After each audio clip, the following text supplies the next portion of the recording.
time when Argentina versus England almost scored, but Martin had to get a free kick. So Neymar took it, but Neymar held past to Messi. Had to do a penalty. Ronaldo laughed at Messi.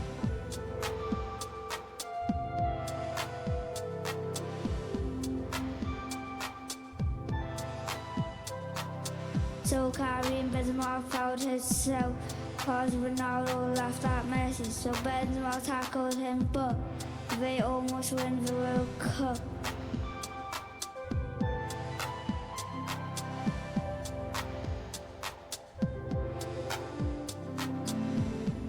Mbappe almost scored a belter penalty, then his brother Hakimi scored. It was 7-3.